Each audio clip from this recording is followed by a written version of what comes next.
Good morning बच्चों, welcome to our YouTube channel CV campus study circle. मैं Ashish sir competition का class कल से शुरू किया हूँ। ठीक है, कंपटीशन में मैथ आपको चल रहा है और इंग्लिश भी जो है पढ़ाई जा रही है यहाँ पे सीवी कैंपस में। तो कहने का मतलब अभी जो है फ़िलहाल कंपटीशन के तौर पे दो सब्जेक्ट चलाया जा रहा है, एक मैथ चलाया जा रहा है और एक इंग्लिश चलाया जा रहा है। और ये दोनों क्लास जो है हम ही ले रहे हैं, मैथ और इंग्लिश दोनों कौन पढ़ा रहा है? हम ही पढ़ा रहे हैं। ठीक है, तो आप जो है सीवी कैंपस स्टडी सर्कल के नाम से हमारा चैनल है, आप उसको जो है यूट्यूब पे सर्च कर सकते हैं, उसको लाइक्स और सब्सक्राइब और शेयर भी कर सकते हैं। और जितने भी ज़रूरतमंद बच्चे हैं उनको आप बता भी सकते हैं कि वहाँ पे सीवी कैंपस में क्लास चलाया जाता है। ठीक है, तो आप जो है कल जो है हम नंबर सिस्टम का क्लासिफिकेशन बता रहे थे। ठीक है, कल जो है नंबर सिस्टम का हम लोग क्या कर रहे थे? क्लासिफिकेशन बता रहे थे। और उसमें हमने आपको बताया था रियल नंबर, इमेजिनरी नंबर और रियल नंबर को क्लासिफाई किया था हमने, तो डेसिमल नंबर में क्लासिफाई किया था और इंटीजर में।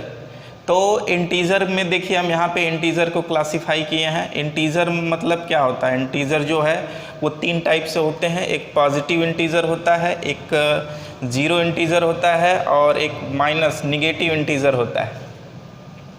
इसी में आपको इवन और ऑड नंबर बताए थे और इसी को कहे थे कि पॉजिटिव इंटीजर जितना भी है उसी को नेचुरल नंबर बोला जाता है। और नेचुरल नंबर में जब जीरो ऐड कर दिया जाता है तो उसी को होल नंबर बोला जाता है।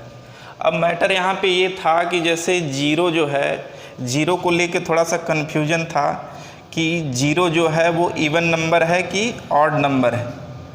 ठीक है, तो चलिए उसका डाउट हमने कल थोड़ा बहुत बताया था आपसे, लेकिन फिर भी थोड़ा एक बार और हम लोग डिस्कस कर लेते हैं कि जीरो जो है वो इवन नंबर है कि ऑड नंबर है, ये आपको समझना है। ठीक है, तो देखिए जब भी किसी इवन नंबर मतलब जब भी किसी सम संख्या में हम कोई सम संख्या जोड़ते हैं तो हमेशा वो सम संख्या आता है, मतलब सम प्लस सम वो सम संख्या आएगा। लेकिन जब सम प्लस विषम, सम प्लस विषम, जैसे मान लो 2 और प्लस 3 कितना आता है? 5। हमेशा सम और विषम को जोड़ेंगे तो आपको कोई विषम संख्या मिलेगी, और जब विषम और विषम को जोड़ेंगे तब आपको सम संख्या मिलेगी। विषम और विषम को यदि आप जोड़ रहे हैं तो हमेशा कौन सी संख्या मिलेगी? सम संख्या मिलेगी।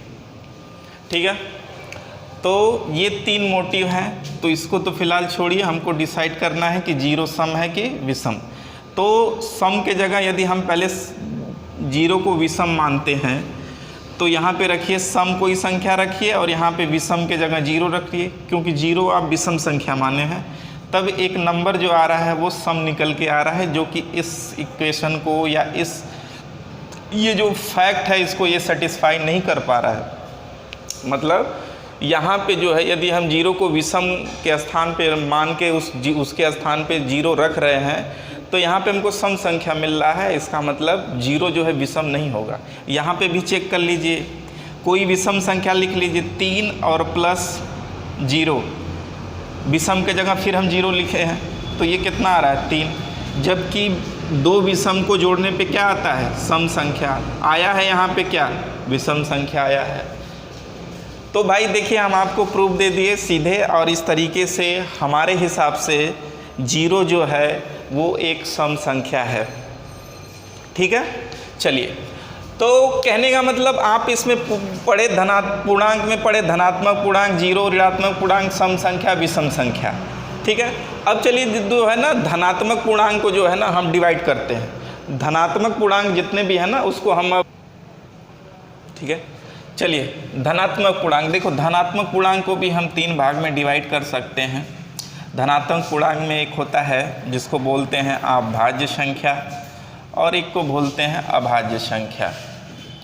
अभाज्य संख्या, इसको इंग्लिश में बोलते हैं प्राइम नंबर और इसको बोलते हैं कंपोजिट नंबर। और बीच में जो होता है एक नंबर्स होता है जो, चलिए अभी हम बताते हैं कि बीच में क्या आएगा। चलो भाज्य संख्या क्या होता है, यहाँ हम गुणनखंड से बात करेंगे या फैक्टर से बात करेंगे। भाज्य संख्या वो संख्या होती है, ऐसा देखो, भाज्य संख्या वो संख्या होती है, जैसे मान लो दो भाज्य है कि अभाज्य, इसका डिसीजन लेने के लिए चलो यहाँ पे हम लिख भी देते हैं। जिस संख्या के दो से अधिक गुणनखंड होते हैं उन्हें भाज्य संख्या कहते हैं।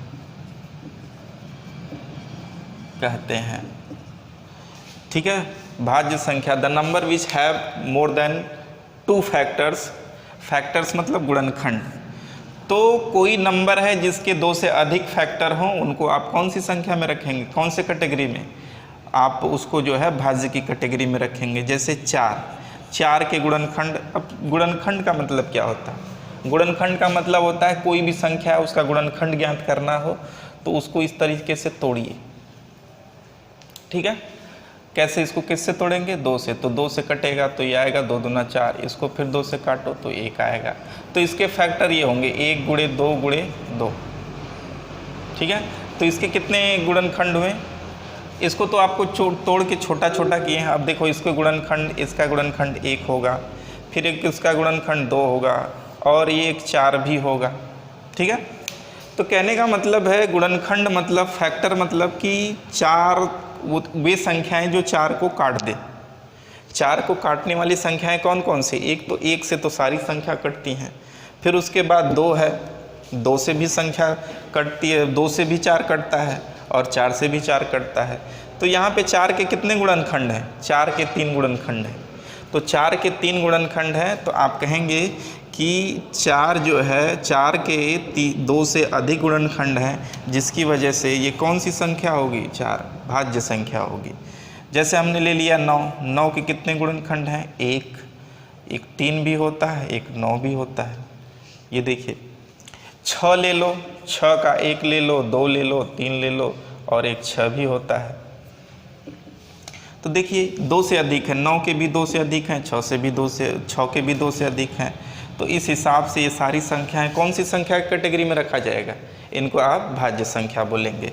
तो चलिए 4 6 8 9 12 15 इस तरह से जितनी भी संख्याएं हैं इनको आप भाज्य संख्याएं बोलते हैं। ये आपका चला जाता है इन्फिनिटी तक, जहाँ तक ले जाना। ठीक है, तो कहने का मतलब 20 संख्याएं जिनके 2 से अधिक गुणनखंड होते हैं उनको कौन सी संख्या बोलते हैं, भाज्य संख्या। अब चलिए अभाज्य संख्या। अभाज्य संख्या वे संख्या होती है जिसके केवल 2 फैक्टर हों, जिनके केवल 2 गुणनखंड हों, उन्हें क्या बोलते हैं, उन्हें अभाज्य संख्या बोलते हैं। अभाज्य संख्या कहते हैं, उसे अभाज्य संख्या कहते हैं। जैसे हमने कहा 2 के कितने गुणन, 2 को कौन सी संख्याएं काटेंगी, पहले तो 1 काटेगा, 2 काटेगा, और कोई काटेगा नहीं, 2 को और कोई संख्या नहीं काटेगी, इसलिए 2 को हम किस कैटेगरी में रखेंगे, इसमें रखेंगे। 3 देख लो, 3 को 1 से कटेगा, फिर 3 से कटेगा, और किसी से कटेगा नहीं।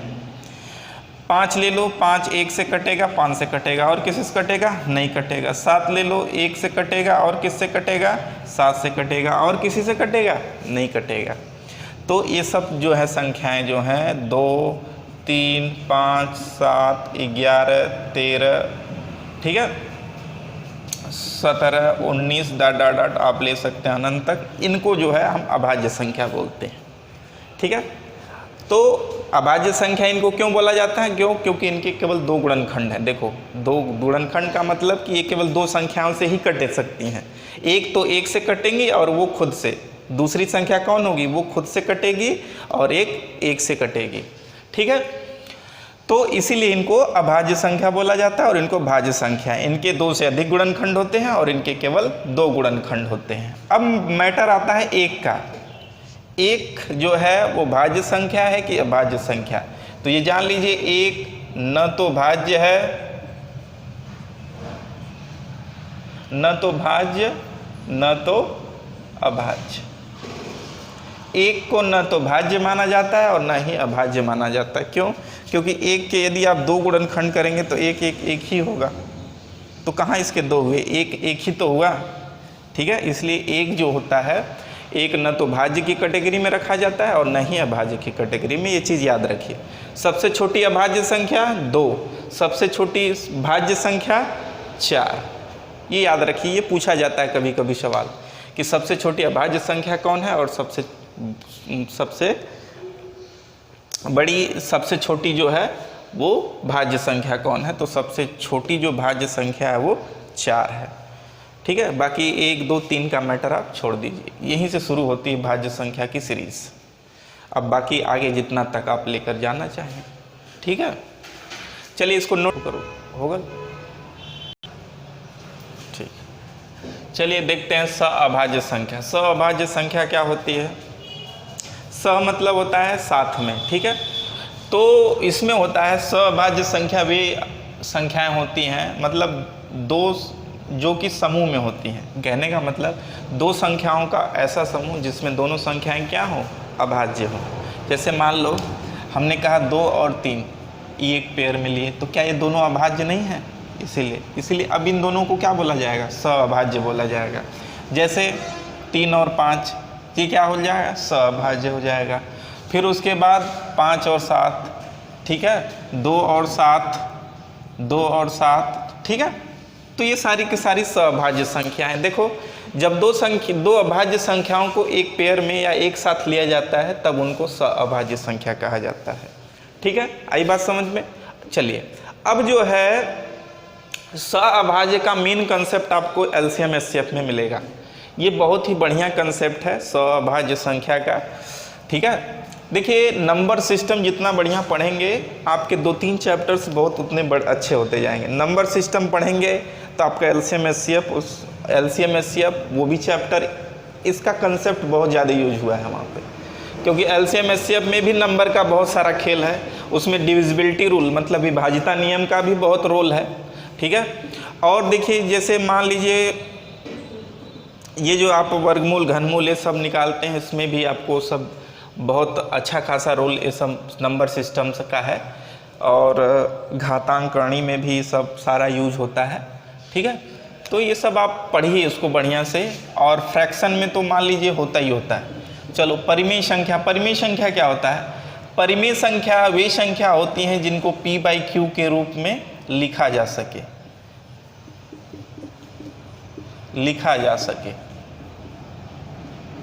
ठीक है, p/q जो होता है, परिमेय संख्या वे संख्याएं होती हैं जिनको p/q के रूप में लिखा जा सकता है। वेयर, जहां q is not equal to 0, मतलब q का मान 0 नहीं होना चाहिए। तो कहने का मतलब आप लोग ये जानते हैं कि 0/0 क्या होता है? 0/0 क्या होगा? कुछ लोग कहेंगे कि ये कट जाएगा, 1 आएगा। नहीं, 0/0 जो होता है वो इन्फिनिटी होता है, मतलब आप निर्धारित नहीं कर सकते, ये भी हम कह सकते हैं। कहने का मतलब 0 से किसी भी संख्या में भाग दो, 1 से लेके पूरा अनंत तक, या 0 ही ले लो, पूरे होल नंबर में भाग दे दोगे, वो उसका जो है आंसर यही होगा कि आप ज्ञात ही नहीं कर सकते कि क्या आएगा। ठीक है, इसलिए कहा जाता है इन्फिनिटी। ठीक है, तो ये चीज़ ध्यान रखिए। ठीक है, 0/0 1 नहीं होता, वो क्या होता है? रीजन बस इतना जानिए कि 0 से भाग दे रहे हैं, बस 0 से किसी संख्या में भाग दे रहे हैं तो इन्फिनिटी आता है, इसीलिए q is not equal to 0। तो इसीलिए q का मान 0 नहीं होता है। ठीक है, अब चलिए मेन कंसेप्ट पूछता क्या है सवाल में? आपसे सवाल ये पूछता है कि 2 और 3 के बीच में एक परिमेय संख्या बताइए, 2 परिमेय संख्या बताइए, 3 परिमेय संख्या बताइए। ये कंसेप्ट हर कंपटीशन में पूछा जाता है। ठीक है, तो ये आपको ध्यान देना है कि 2 और 3 जैसे एक फार्मूला बनता है, हम लिख देते हैं इस फार्मूले को। जैसे मान लीजिए a, b के बीच परिमेय संख्या, ठीक है, संख्या, ये बराबर होता है ए के प्लस बी बटे के प्लस 1, वेयर के इक्वल टू होता है 1 2 3 4 5 डॉट डॉट डॉट। अब कहेंगे आप के क्या है? के जो है, यदि आप ए और बी के बीच में पहला निकालना चाहते हैं तो के इक्वल टू 1 रखिए, यदि ए और बी के बीच में दूसरा निकालना चाहते हैं तो के इक्वल टू 2 लिखिए, और यदि ए और बी के बीच में यदि आप चौथा निकालना चाहते हैं तो के इक्वल टू कितना रखिए? 2 रखिए। और जैसे हमने कहा कि 2 और 3 के बीच में 2 परिमेय संख्या बताइए, तो पहला परिमेय संख्या क्या होगा? फर्स्ट क्या होगा? फर्स्ट में आप के इक्वल टू क्या रखोगे? फर्स्ट, यदि 2 और 3 के बीच में कितने परिमेय संख्या निकालना है? 2 निकालना है, तो पहले टर्म में के इक्वल टू 1 रखोगे, तब ए और बी के बीच में पहली परिमेय संख्या निकलेगी। जैसे चलो रख लो, के इक्वल टू 1 रखोगे तो यही आएगा 2 + 3 बटे 1 1 2। के इक्वल टू हमने बस यहाँ पे के का मान 1 रखा। तो जैसे कैसे, चलो इसको थोड़ा सा और विस्तार से बता देते हैं। ए इक्वल टू, जैसे हमने कहा क्वेश्चन है आपका, क्वेश्चन लिख देते हैं भाई, 2 और 3 के बीच 2 परिमेय संख्या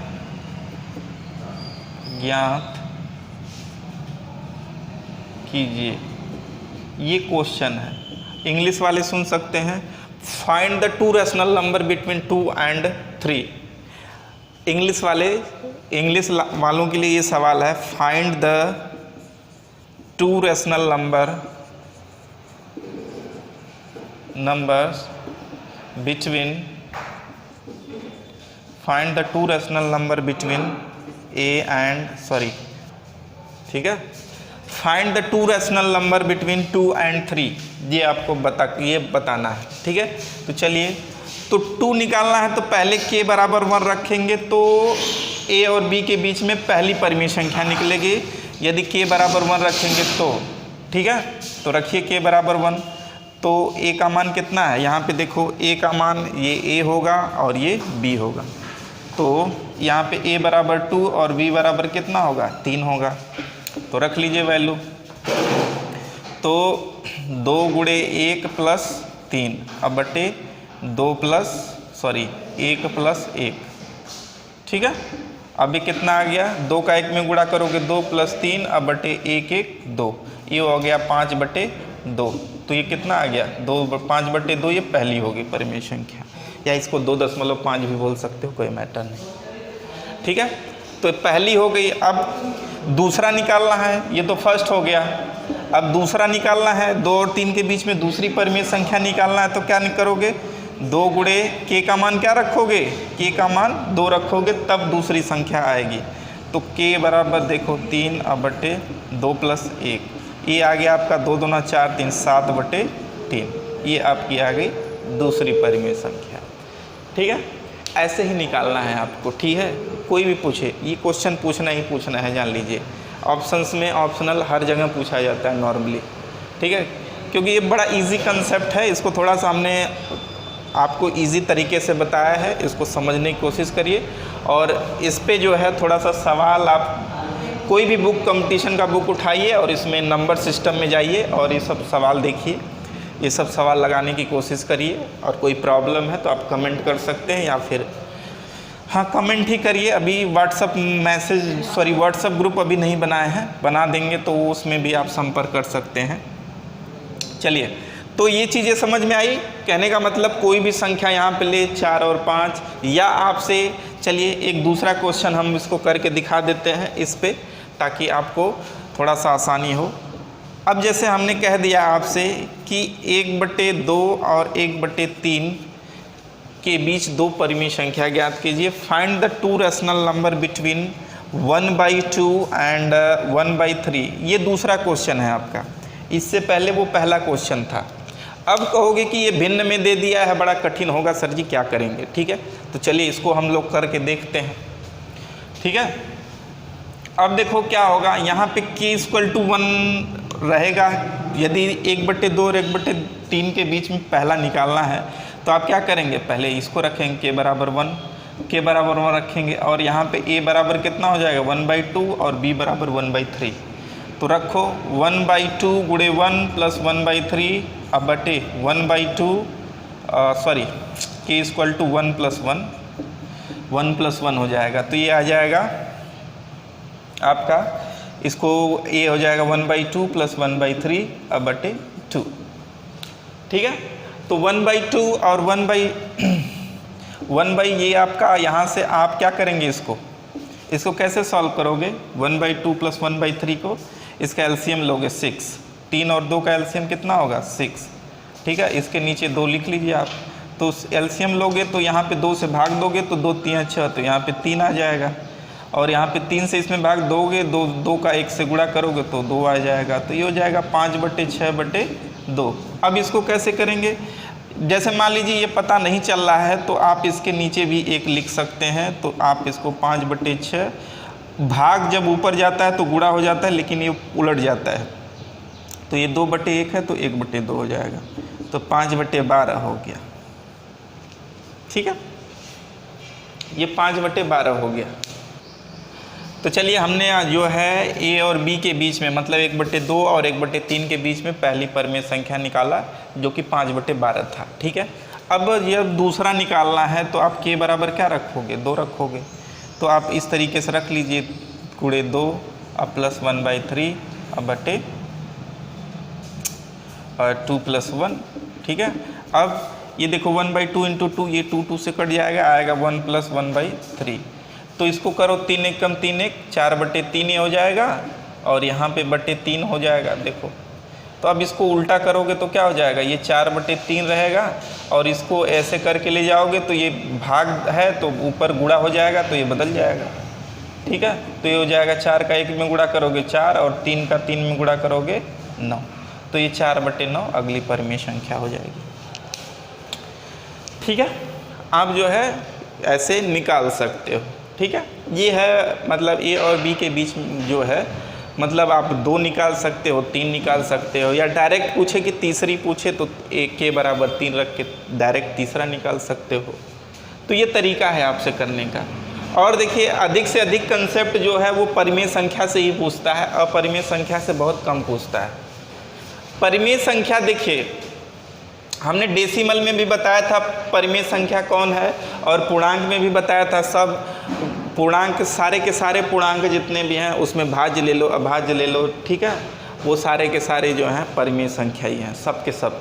ठीक है, डेसिमल में कुछ ऐसे नंबर्स होते हैं, जैसे मान लो करणी में 3, करणी में 2, जिसका वर्गमूल नहीं निकलता है उनको हम अपरिमेय संख्या के कैटेगरी में रखते हैं। कैसे, अब देखो जैसे आपसे पूछे कि बताइए 2 और 3 के बीच में अपरिमेय संख्या कौन सी है, 2 और 3 के बीच में एक अपरिमेय संख्या बताइए, तो इसका ये फार्मूला होता है कि a और b के बीच में अपरिमेय संख्या, इसकी वैल्यू होती है √ab। ठीक है, तो जैसे आपसे यही सवाल पूछा, जैसे मान लीजिए 1/2 और 3 के बीच में एक अपरिमेय संख्या बताइए, तो आप कहेंगे कि ये जो होगा √ आप लिख देंगे 2 × 3 और ये √ कितना आ जाएगा 6। तो 2 और 3 मतलब 2 और 3 के बीच में परिमेय संख्या कौन सी होगी, √6। ठीक है, ये आपको ध्यान देना है। तो करणी में जितनी भी संख्या है जिसका वर्गमूल नहीं निकल रहा है उसको आप अपरिमेय संख्या ही बोलेंगे। और मेन कन्फ्यूजन यहाँ पे भी होता है पाई और 22/7 में। ठीक है, पाई और 22/7 में, ये 22/7 जो होता है वो परिमेय संख्या होता है और पाई जो होता है वो अपरिमेय संख्या होता है। ये चीज़ पाई जो होता है वो अपरिमेय संख्या होता है और 22/7 जो होता है वो परिमेय संख्या होता है। अब कहेंगे ये दोनों का मान तो बराबर ही होता है, पाई तो 22/7 है, नहीं, ये पाई का अप्रॉक्सीमेट वैल्यू लिया गया है 22/7, वो एग्जैक्ट वैल्यू नहीं है। यदि पाई का मान अभी एग्जैक्ट निकला नहीं है, वो कटता जा रहा है, अभी बहुत स्थान तक कटता जा रहा है, ठीक है। तो इसका कोई एग्जैक्ट वैल्यू नहीं आया है, ठीक है। तो इस चीज़ को ध्यान दीजिए, और ए और बी के बीच में अपरिमेय संख्या।